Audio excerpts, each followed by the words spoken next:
बहुत बहुत धन्यवाद, बहुत बहुत धन्यवाद। हॉकी राजस्थान के अध्यक्ष मेरे साथी अरुण जी सारस्वत एवं समस्त विराजमान मंचासीन अतिथिगण, हॉकी बाड़मेर के अध्यक्ष, चेयरमैन और इस आयोजन समिति के समस्त सदस्यगण, जिन्होंने अपनी मेहनत से, अपने प्रयास से, अपने परिश्रम से इस 14वीं स्टेट प्रतियोगिता का आयोजन करा है। मैं आपको शुभकामनाएं देता हूं और बाड़मेर की जनता की ओर से आपको धन्यवाद भी देता हूं।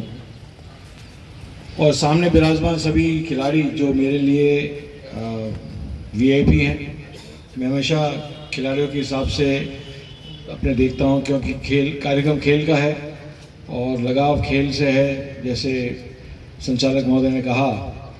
और अभी मैं यहाँ राजस्थान फुटबॉल संघ के अध्यक्ष के रूप में यहाँ आपके सामने हूँ, परंतु एक ऐसा समय था, मैं अभी इसलिए मैंने प्रश्न पूछा था मंच पर बैठते ही, कि इसी पंक्ति में यहाँ मैं बैठा था अजमेर की टीम में।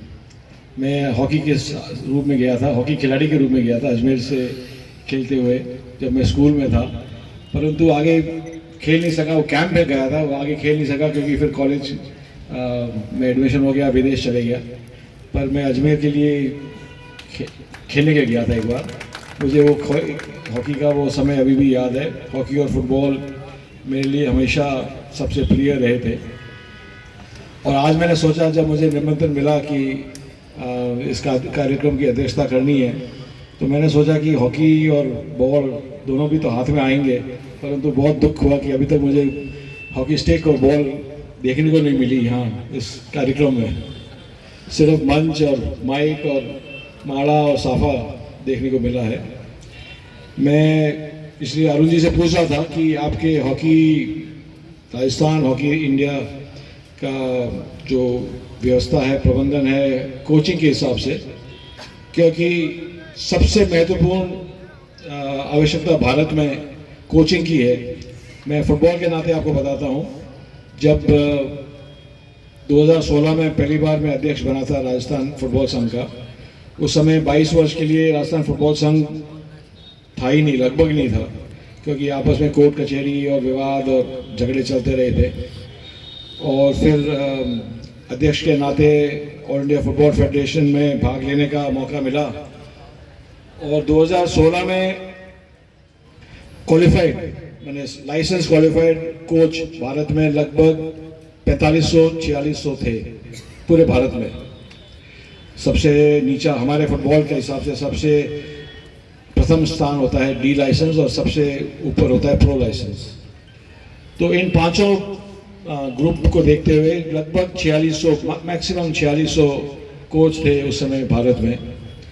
और उसी समय जापान में जो एशिया में जो स्टैंडिंग है, एशिया में नंबर 3, नंबर 4 पर था जापान। उसी समय जापान में 2,20,000 कोचेस थे। जापान की जनसंख्या हमारे से, माने जापान की जनसंख्या लगभग उत्तर प्रदेश की जनसंख्या होगी, और कोचेस वहाँ इतने, हमारे यहाँ जो जनसंख्या उत्तर प्रदेश है तो 10 गुना ज़्यादा है, और हमारे यहाँ कोचेस की संख्या इतनी है। तो मुझे नहीं पता कि हॉकी में कोचेस की संख्या कितनी है, परंतु हर वर्ष संख्या बढ़ रही है, ये नहीं कि नहीं बढ़ रही है। और जब तक कोचिंग की व्यवस्था नहीं होगी तो खिलाड़ी नहीं बन सकता, क्योंकि कोच ही बनाता है खिलाड़ी। खिलाड़ी में रुचि होगी, ऊर्जा होगी, खेलने की भावना होगी, परंतु स्किल, टैक्टिक्स, सोच, प्रैक्टिस, ये सब कोचेस के मार्फत आता है।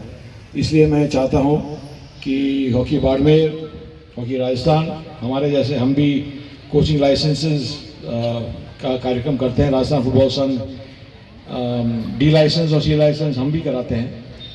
ऊपर, इसके ऊपर तो बी लाइसेंस, ए लाइसेंस को तो ऑल इंडिया फुटबॉल फेडरेशन में जाना पड़ता है, परंतु प्रदेश में और अधिक कोचेस की संख्या हो तो हमारे ये टीम के जो खेल हैं उनमें और अच्छी व्यवस्था होगी और अच्छा परफॉर्मेंस होगा।